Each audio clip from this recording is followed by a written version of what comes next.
Hey everyone! In this quick tutorial, I'm going to show you exactly how FaceTime works on Android and how you can actually join a FaceTime call even if you don't have an iPhone. So if you've been wondering whether FaceTime is possible on Android, follow along step by step. All right, let's dive in. First things first, you need to understand something important. FaceTime is an Apple-only service, which means you cannot download or install the FaceTime app on Android at all. But don't worry, there is still a way to join calls. Here's how it works. On the iPhone side, the person you want to call opens the FaceTime app. Instead of calling someone directly, they tap the option to create a new FaceTime call.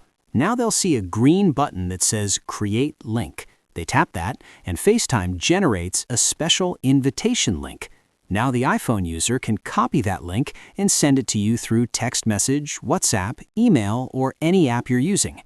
Now on your Android phone, you simply open that link.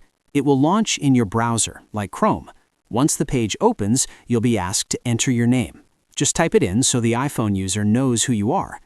Next step is very important. Your phone will ask for permission to access your camera and microphone. You must allow both, otherwise the call won't work. After that, you'll be placed in a waiting screen. Now here's what happens on the iPhone side. The person who created the link will see a notification that someone is waiting to join the call. They tap the FaceTime link button in the top corner, and they'll see your name in the waiting list. Then they simply tap Allow, and instantly you are connected in the FaceTime call. Now here's the most important limitation you need to know.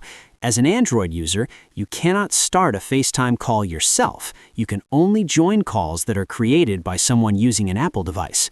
Also, keep in mind that FaceTime on Android is pretty basic. It only works inside the browser, and you won't get advanced features like SharePlay or screen sharing.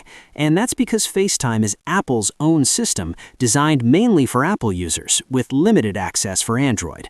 So if you want a smoother experience where Android and iPhone users can freely call each other without restrictions, it's better to use apps like WhatsApp, Google Meet, Zoom, or Signal.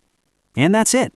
Now you know exactly how to join FaceTime on Android step by step. If this tutorial helped, don't forget to like the video and subscribe for more easy tech guides like this one.